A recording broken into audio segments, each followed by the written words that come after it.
रही है। हम पूछते हैं, आप याद कीजिए भारतीय जनता पार्टी में आज से 15 साल पहले आदिवासियों का क्या हैसियत था, क्या हैसियत था 15 से 20 साल पहले।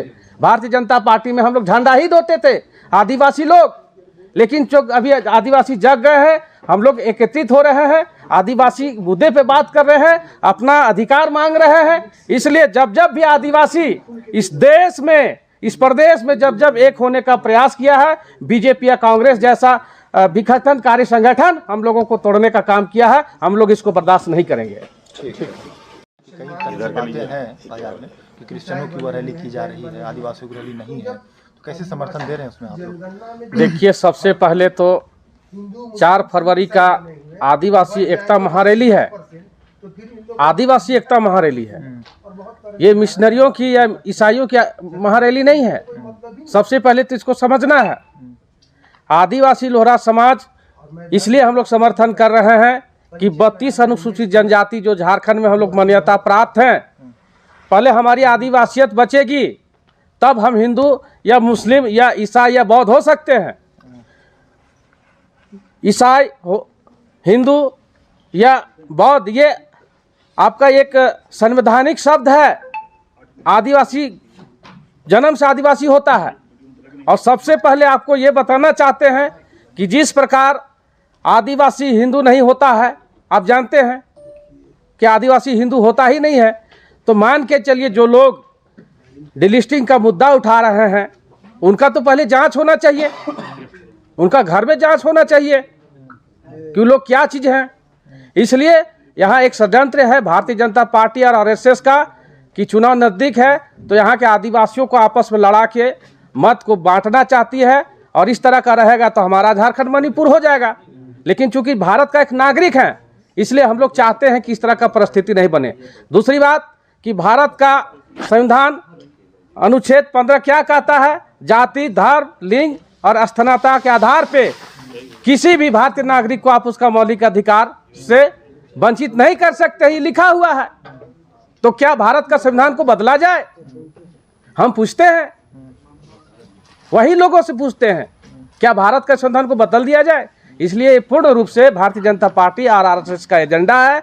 इसलिए आदिवासी लोहरा समाज 4 फरवरी का आदिवासी एकता महारैली का समर्थन करती है और 32 अनुसूचित जनजातियों से हजारों की संख्या में हम लोग वहां आएंगे और आदिवासियत को बचाएंगे। अच्छा, आपका आरोप रहता है कि वो आरएसएस और बीजेपी के आदिवासियों को एकता दिखाने की जरूरत इसलिए पड़ी कि हम लोग सुंधी घाटी सभ्यता से भागे।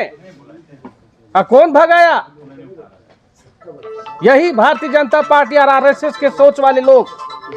जंगलों में हम आए तो हमको तो एकजुट होना ना पड़ेगा कि नहीं होंगे? हम लोग एकजुट होना चाहते हैं। 32 अनुसूचित जाति झारखंड में हम चाहते हैं कि सबसे पहले हम लोग एकजुट हैं।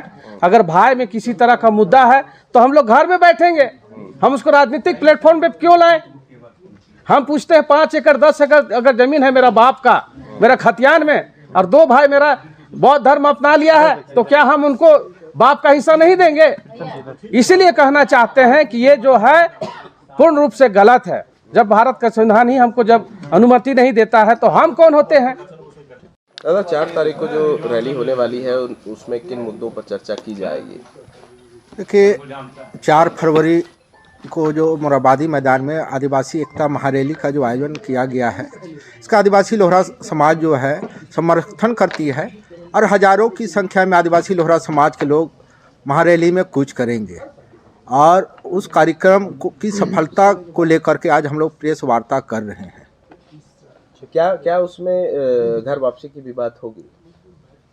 देखिए, जैसा कि आपको जानकारी हो कि 24 दिसंबर को आरएसएस द्वारा जो जनजातीय सुरक्षा मंच के माध्यम से जो डिलिस्टिंग रैली का आयोजन किया गया, डिलिस्टिंग का मांग एक्चुअल में उसको करने का कोई अधिकार नहीं है।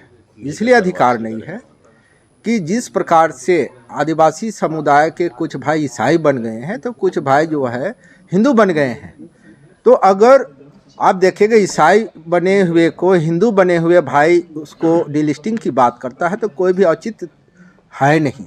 अगर डिलिस्टिंग की जो बात करना है तो जो प्राकृतिक पूजक जो मूल आदिवासी हैं उनका हक बनता है कि आप अपना धर्म छोड़ करके आप हिंदू धर्म में चले गए, आप ईसाई धर्म में चले गए हैं तो इनको डिलिस्टिंग किया जाए। लेकिन मूल आदिवासी का कहना है कि आप समय के साथ भटक गए हैं, समय आ गया है कि हम पुनः घर वापसी करें और जो है हम अपनी घर को मजबूत करें।